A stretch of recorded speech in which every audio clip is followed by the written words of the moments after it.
¿Qué pasa, chavales? Estamos en un nuevo vídeo de la nueva serie del canal, Fase 0. Y bueno, pues lo primero que me gustaría hacer es hacer un pequeño resumen, porque me quedó un poco largo el vídeo y un pelín ambiguo, ¿no? Un pequeño resumen del capítulo 1 antes de entrar en el capítulo 2. Bueno, pues un poco lo que os comenté así, de forma muy resumida, fue un poco los errores que cometí cuando comencé mi andadura con los Nets Brooklyn New York Toledo, ¿no? Entonces, bueno, pues uno de los primeros errores que cometí es que con el equipo pues me venían dos jugadores que podría haberlos entrenado y haberlos dado un buen entrenamiento en anotación, haber creado de ellos dos buenos delanteros, y fiché 5 delanteros. O sea, 5 jugadores para entrenar de anotación. Claro, ahí está el fallo. Cuando tú te pones a entrenar delanteros, solamente tienes 6 posiciones. Tienes que jugar con 3 delanteros tanto en el partido de liga como en el partido de copa o amistoso. Por tanto, solamente hay 6 posiciones y yo tenía 7. ¿Vale? Entonces, con muy poco tiempo, con el tiempo un poco calculado, pues lo que hice fue cepillarme a uno al que considero que era el peor, ¿no? Que de hecho venía en mi equipo y era bastante más mayor que el resto. Y bueno, me podía haber quedado con él porque tenía un buen nivel de experiencia, puesto que ya venían con el equipo de estos jugadores que tienen ya con 24, 25 años, con un buen nivel de experiencia. Pues a lo mejor si lo hubiese subido hasta los 27, 28, pues posiblemente me hubiese rendido muy bien el equipo. Pero bueno, al final decidí prescindir de él y ya definitivamente me quedé con esos 6 delanteros. Así que cuando yo hablé de esos 6 delanteros, van a ser de esos 5 que yo fiché y el que me venía en el equipo, ¿de acuerdo? Entonces ahí está uno de mi primer error. Mi segundo error, comprar jugadores de 18 y 19 años.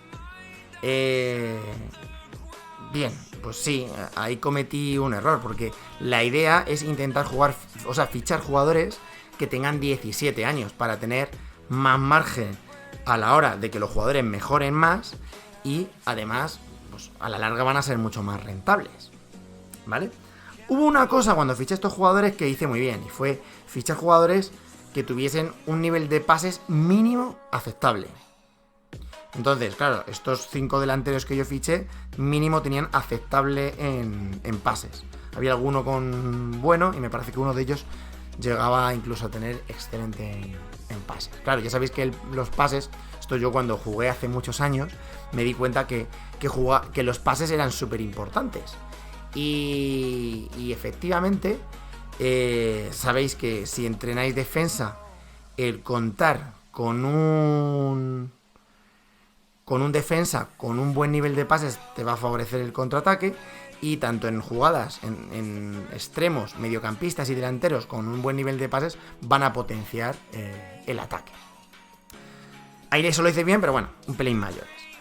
Y el último error que cometí fue que además estos jugadores, de los 5 que fiché, 4 de ellos no tenían especialidad. Entonces, bueno, pues a la hora de venderlos creo que me va a suponer una mayor dificultad la venta de estos jugadores. Pero bueno, es un poco errores. Entonces, bueno, digamos que un poco ese fue el resumen de los errores que cometí cuando yo empecé a entrenar anotación. Bueno, pues ya me puse a entrenar anotación y os enseñé al final los jugadores que vendí. Entonces, lo primero que yo hice fue fichar esos jugadores y entrenar anotación y crear grandes delanteros.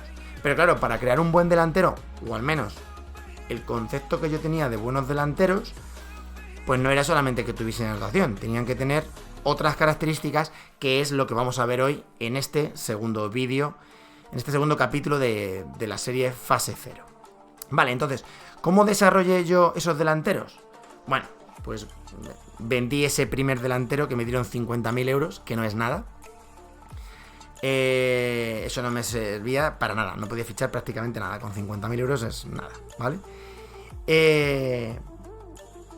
Y de esos ya 6 delanteros que os estaba hablando, ¿no? Os lo he contado un poco, pues que sepáis la anécdota de al equivocarme y fichar un delantero de más. Cuando fiché ya mi primer delantero, que era un jugador de la cantera, además, os hablé del señor Bofill, que todavía estará estará por ahí jugando. Si me meto en jugar, promocionados por este club. Aquí está el señor Alberto Bofill. ¿Veis? Pues más o menos unos 3 millones de euros, que es una buena pasta. Le vendí, para que os hagáis una idea, era un clase mundial en anotación. Mira, ya tiene un nivel aceptable en experiencia con casi 24 años. Podría haberle subido, ya sería un titánico y además cabeceador, ¿no? Por eso creo que cuando vendí a Alberto Bofill, pues cometí un gran error. Pero ¿qué hice con estos 3 millones? Con estos 3 millones que yo saqué en la venta de este jugador. Bueno, pues os cuento lo que hice. Fiché jugadores viejunos. Y cuando hablo viejunos, estamos hablando de jugadores que tenían de 30 para arriba, de 30 a 34, de 30 a 36. Claro, yo ahí me di cuenta de que había cometido un error grave, porque yo estaba entrenando, por un lado, a jugadores jóvenes que quería que subiesen lo más rápido posible, y tenía el equipo jugadores viejunos que necesitaban un buen nivel de condición, de trabajar condición, para que no me bajase la resistencia y por tanto me durasen más en el equipo. O sea, que se cansasen más tarde en los partidos, quiero decir. Claro, ahí me encuentro con ese dilema. Digo, si yo entreno mucho nivel de resistencia, los jugadores viejunos me van a aguantar todo el partido y van a ser muy competitivos. Pero los jugadores jóvenes van a entrenar menos.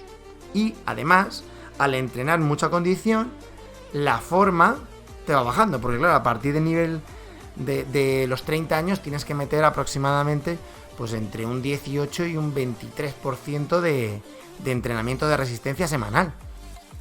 Claro, a mí esto me sirvió sobre todo para mantenerme en sexta un par de temporadas. Pero hay que reconocer que, claro, como me centré sobre todo en los jugadores jóvenes, la resistencia empezó a caer en estos jugadores viejunos. Y he de reconocer que la segunda temporada de sexta sufrí lo que no estaba escrito. Y para mantener la categoría, de hecho jugué promoción y bueno, pues al final me fue bien y mantuve la categoría de sexta.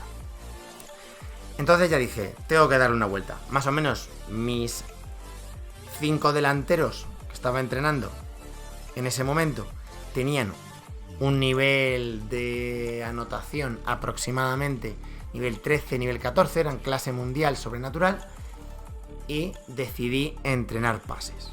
Entonces, con la venta,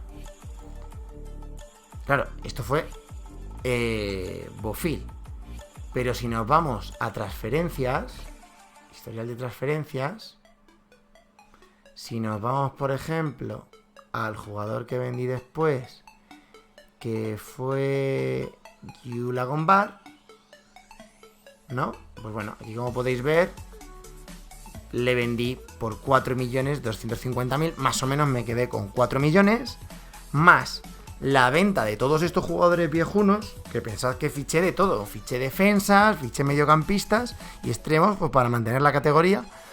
Y claro, como habían pasado 2 temporadas, pues habían perdido mucho valor en el mercado. Pues más o menos me junté con unos 5 millones y medio aproximadamente para reestructurar el equipo. ¿Qué es lo que hice? Bueno, pues sobre todo fiché mediocampistas y extremos y un delantero para sustituir a este que estaba entrenando. Y me dediqué a entrenar pases. Entonces, claro, fiché jugadores que podrían ser mediocampistas de nivel 12, nivel 13, con la edad de 20, 22 años más o menos, y les he dado nivel de pases. Entonces, el mediocampo mejoró muchísimo.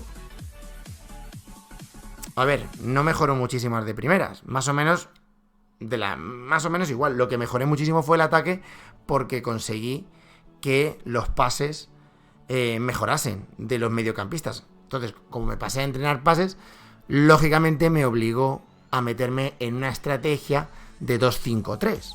Entonces yo estaba entrenando pases a los 5 mediocampistas y estaba entrenando pases a los 3 delanteros, por lo que al final de semana estaba entrenando a 16 jugadores pases. Entonces conseguí más o menos en una temporada y media subir el nivel de los mediocampistas que había fichado, de mis delanteros y de los extremos. Entonces, bueno, pues la verdad es que bastante bien, ¿no? La verdad es que conseguí un equipo bastante competitivo y según iba ganando fidelidad, pues la verdad es que entre eso y que no me tenía que preocupar tanto de la condición, pues los jugadores me aguantaban mucho más y la verdad es que digamos que nivelé el equipo y lógicamente pues fue mucho mejor. La verdad es que mejoré el medio campo en media temporada prácticamente, pues le subí 1 o 2 puntos. No sé si pasé de 7,25 en medio campo a un 8,5, 9, ¿no? La verdad es que bastante bien, bastante bien. Por ahí la cosa fue mucho mejor. Y el ataque no, ni os cuento, pues subí una barbaridad el ataque, la verdad. Entonces, bueno, pues yo lo que seguí haciendo fue, con estos mismos jugadores, pues entrenar balón parado.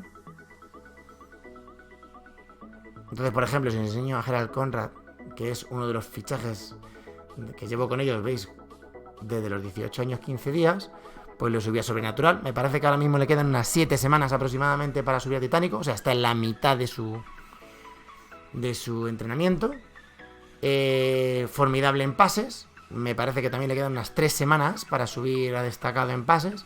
Y bueno, pues balón parado, pues un nivel 9.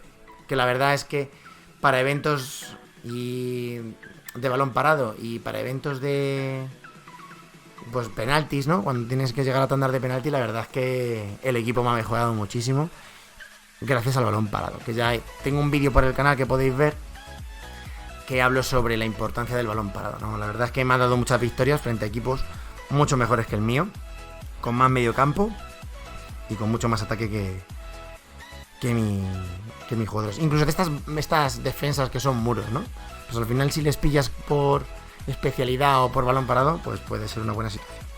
Entonces, bueno, digamos que un poco el resumen de este segundo vídeo era pues el mostraros qué es lo que hice con estos delanteros, ¿no? Pues por un lado he seguido dándoles caña con el tema de anotación, que les he subido prácticamente un nivel y medio, pero me centré sobre todo en esos pases y en ese balón parado. De momento, de esos 6 delanteros con los que empecé inicialmente este proyecto para subirlos a un buen nivel, solamente me quedan 2, el resto los he vendido y ahora estoy en un proceso de cambio que os iré contando poco a poco. Así que nada más, chavales, pues nada, este es el segundo capítulo de fase 0, espero que os guste y que me hagáis algún comentario de qué os parece un poco el enfoque para crear este tipo de delanteros top. Aunque digamos que aunque está muy bien, creo que si este jugador le hubiese fichado, por poneros un ejemplo, con un año menos, ¿no? En vez de 18 años, le hubiese fichado con 17, pues ahora tendría 22 años, tendría mucho más valor en el mercado y además tendría mucho más margen de mejora. Entonces, bueno, al final un poco lo que se va buscando es el crear esos jugadores híbridos que a la larga son lo que hacen más competitivo el equipo. Entonces, bueno, pues un poco era lo que quería mostraros, qué es lo que hice. ¿El planteamiento es bueno? Bueno, es un tipo de planteamiento. Yo ahora le cambié el planteamiento y en los próximos capítulos de fase 0 os iré explicando cómo lo voy a ir planteando. Así que nada, chavales, pues poco más que contaros y nos vemos en el próximo vídeo de la serie. Un abrazote gordo y suscribiros, dejarme algún comentario y darme vuestras opiniones. Un abrazaco, chavales.